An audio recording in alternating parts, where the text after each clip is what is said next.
तरीके से दिल्ली की मुख्यमंत्री आतिशी ने बयान दिया, वो कह रही हैं कि उनको अरविंद केजरीवाल में मर्यादा पुरुषोत्तम राम नज़र आते हैं, को भरत बता रही है। उदाहरण भी दे रही है कि जिस तरीके से भरत ने राजपाट चलाया था, खड़ाऊ लेकर गए थे, राम भी इसी तरीके से गए हैं। राम गए थे 14 वर्ष के लिए, 4 महीने के लिए अरविंद केजरीवाल गए, फिर से उनकी सत्ता में वापसी होगी। उनकी कुर्सी पे हालांकि वो बैठी हुई नजर नहीं आई। और भरत और ये राम का जो कनेक्शन बता रहे हैं, आपको लगता है कि अपमान है सनातन धर्म का? क्योंकि नेताओं को इस तरीके से जोड़ना, कई नेताओं का ये कहना है कि अपमान है भगवान राम का। देखिए, सबसे पहले तो मैं आतिशी जी को बधाई दूंगा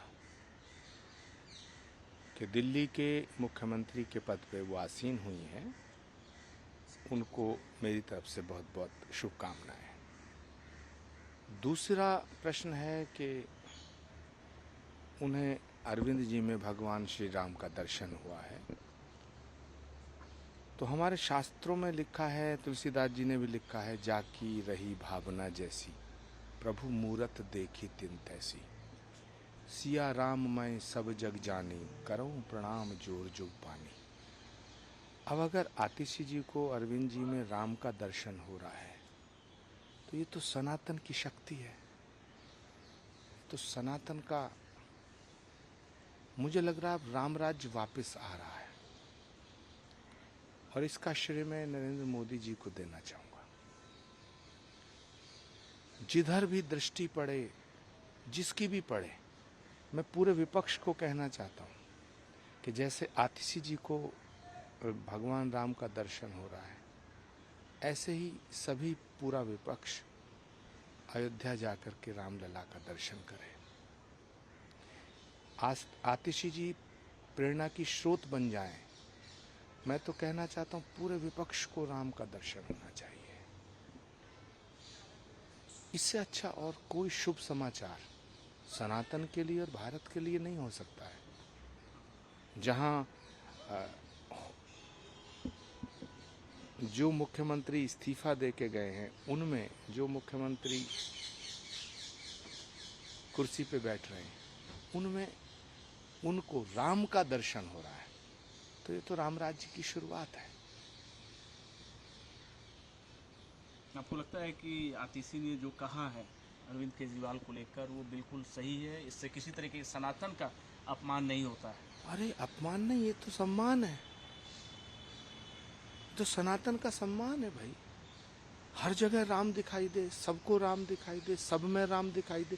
यही तो तुलसीदास चाहते थे, कण कण में परमात्मा दिखाई दे। हम तो पत्थर में भी राम देखते हैं, हम तो पीपल में भी राम देखते हैं, हम तो नदियों में राम देखते हैं, हम तो जल थल नभ सब में राम देखते हैं। आतिशी जी को अगर अरविंद जी में राम दिखाई दे रहे हैं, तो ये तो श्रद्धा का विषय है, समर्पण का विषय है, आस्था का विषय है। इस पर प्रॉब्लम नहीं होनी चाहिए किसी को। ये तो मुझे लग रहा है राम राज्य आ चुका।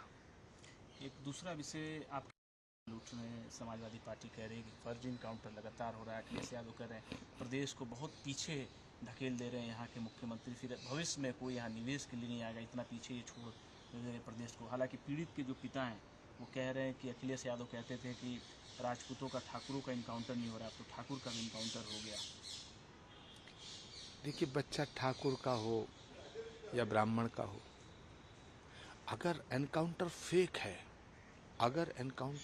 है, तो ये तो एक्स्ट्रा जुडिशियल किलिंग की अनुमति किसी को नहीं दी जा सकती।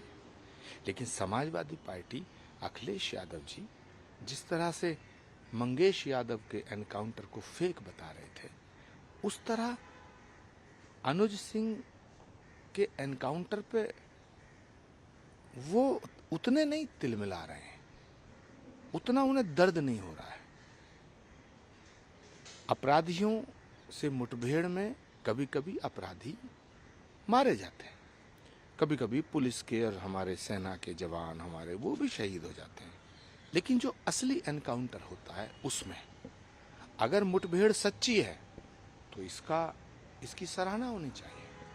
लेकिन अगर ये मुठभेड़ झूठी है तो ये तो बहुत बड़ा अपराध है।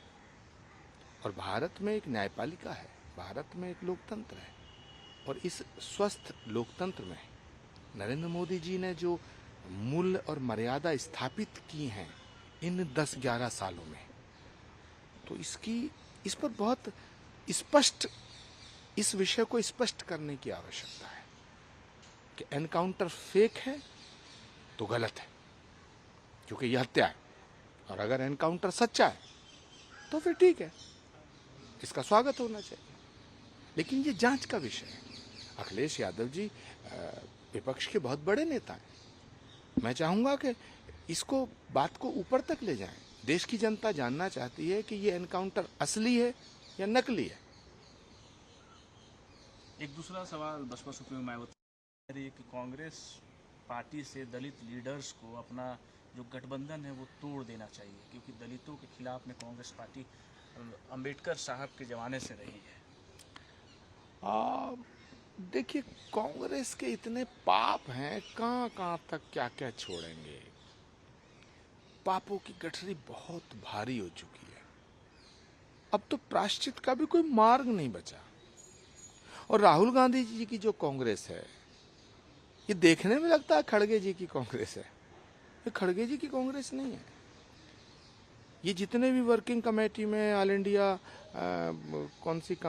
ऑल इंडिया कांग्रेस कमेटी में जितने बड़े बड़े पदाधिकारी तुम्हें देखने को दिखाई दे रहे हैं, ये सब गांधी जी के 3 बंदरों की तरह है। ये न देखते हैं, न सुनते हैं, न बोलते हैं।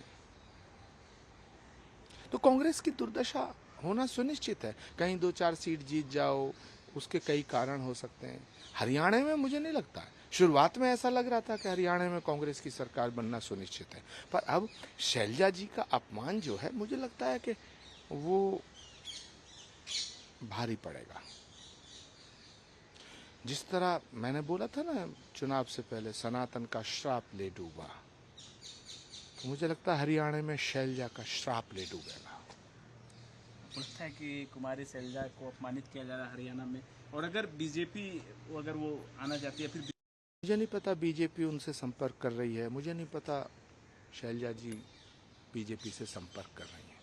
लेकिन अगर शैलजा जी का हृदय दुखी है तो फिर शैलजा का श्राप कोई झेल नहीं पाएगा।